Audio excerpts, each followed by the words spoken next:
Okay, two snooker players have been banned from match fixing. Now, I actually first did a video on this story back in May, at the end of May, when an ex-player and two current players were under investigation for match fixing allegations that date back to 2014, 2015. One of those players had retired at the time, Jones, a Welshman, but the other two were in the top 50 at the time the allegations were made and the suspensions were handed down in May. That was Delu and Cao Yupeng, both Chinese, both in the top 50 at the time. Now, I had never heard of these guys, but the growth in snooker in the last 10 years has been outstanding, and China is part of that massive growth. There's a lot of ranking tournaments now taking place in China, such as Shanghai, for example. Now, the bans they've received are serious. Yu Delu gets 10 years because he lied to investigators, he wasn't fully cooperative, and they gave him a more severe ban because the evidence clearly was there that he was fixing matches either to lose or to deliberately throw a frame, or deliberately miss a shot, or deliberately not get a 147, go for a 146. Cao Yupeng cooperated, so his ban is 6 years, but 3 of those years are suspended. The sadness is that this happens right now at the time when there's a major, I think it's the UK tournament is taking place, and some players are, well, having suspicious results. John Higgins, a player who has been accused of match fixing before and is in the match fixing spotlight, losing really badly against lower ranked opposition yesterday. Really strange defeat.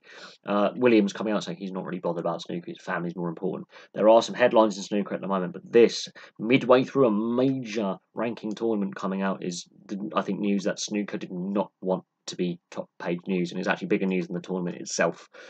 The fact that the ban's tied up to 16 years, with 3 years suspended for one player, is worrying. And this is not the first time that top 50 players have been banned. Stephen Lee is another prime example. He got 12 years.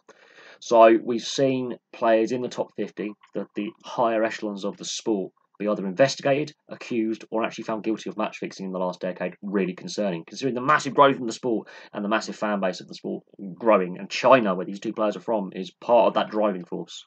There's now things like the Shanghai Open and other tournaments in China that are ranking tournaments, and the Chinese talent pool is massive. It's a religion in China.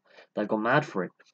But it's concerning with the Asian betting markets. Asian organised crime and match fixing go hand in hand. It's a long trend there. They've got their way into snooker. Tennis, very similar in its pay structure, where you're paid by where you finish in a tournament. So at the lower levels of the sport, there isn't a lot of money. These top 50 players. So that says to me match fixing snooker is far more ingrained and rife than we realise if top 50 players are getting banned and lengthy bans. Williams has come out and said match fixing should be banned for life. I don't know how you combat match fixing, but there has to be some kind of punishment scale.